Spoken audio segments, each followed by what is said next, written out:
Hi hello నమస్తే, నేను మీ money. నేను వచ్చేసాను సరికొత్త ఇంట్రెస్టింగ్ ఫ్యాక్ట్స్ తో. ఈ రోజు మనం తెలుసుకుందాము దశావతారాల గురించి.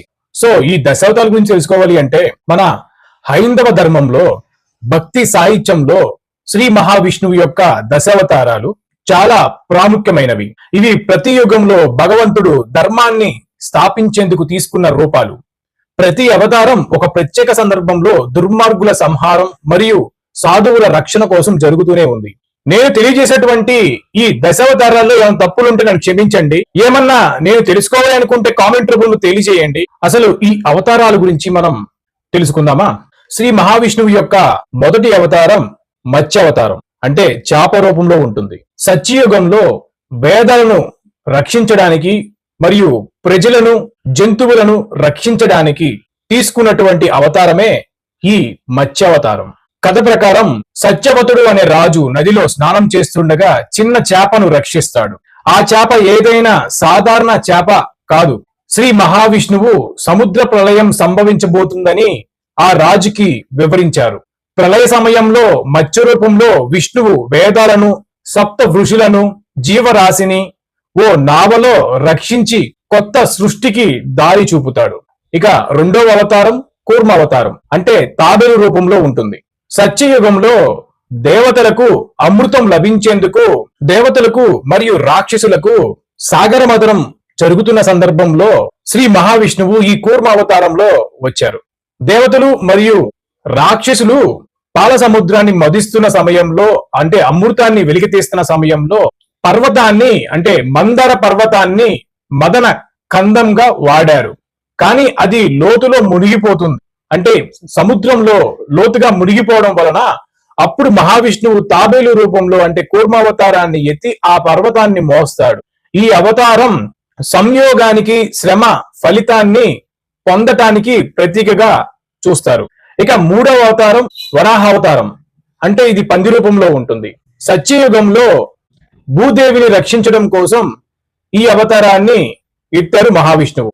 ఇక కథ గురించి తెలుసుకున్నట్లయితే హిరణ్యాక్ష అంటే భూమాతని పాతాళంలోకి తీసుకువెళ్లి పాతాళంలో ఒక చోట పడేస్తాడు. అప్పుడే విష్ణువు వరాహ అవతారంలో భూమిని తన కాళ్లతో పైకి తీసుకురావడం జరుగుతుంది.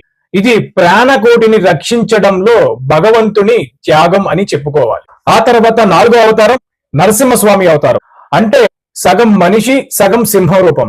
సత్యయుగంలో భక్తుల్ని ఉద్దేశించి, అంటే భక్తుల్ని రక్షించడం కోసం, దుర్మార్గాన్ని సంహరించడం కోసం నరసింహ అవతారాన్ని ఎత్తారు మహావిష్ణువు. హిరణ్యకశిపుడు అనుకున్నాడు, నేను మరణించను, రాత్రి కాదు పగలు కాదు, లోపల కాదు బయట కాదు, మనిషి కాదు జంతువు కాదు.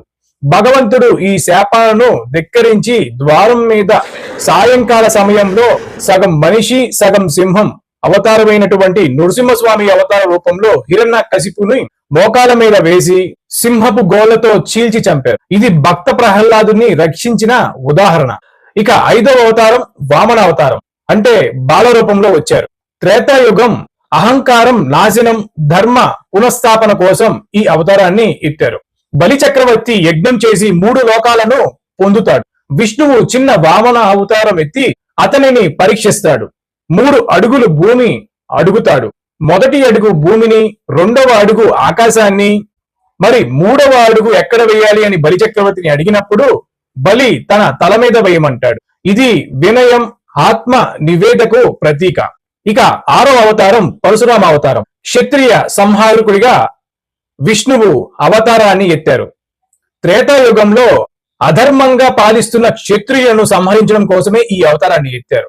ధనవంతులుగా ఆదర్శంగా వ్యవహరిస్తున్న క్షత్రియులను శిక్షించేందుకు భగవంతుడు పరశురాముడిగా అవతరించాడు.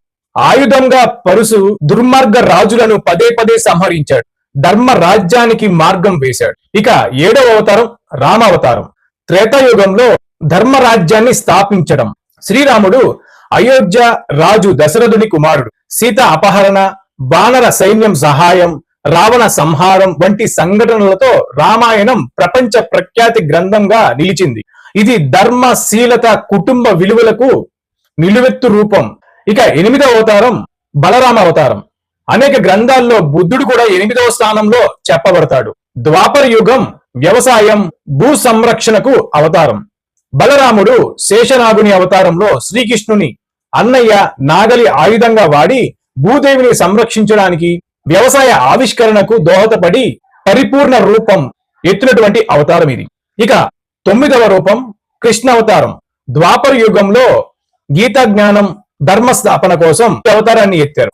శ్రీకృష్ణుడు దేవకి మరియు వసుదేవుని కుమారుడు. పుతన వధ, కళింగ మర్దనం, గోవర్ధనగిరి లేపడం, కురుక్షేత్ర యుద్ధంలో అర్జునికి గీత బోధ చేయడం, మహావిష్ణువు ఈ అవతారాన్ని ఎత్తారు.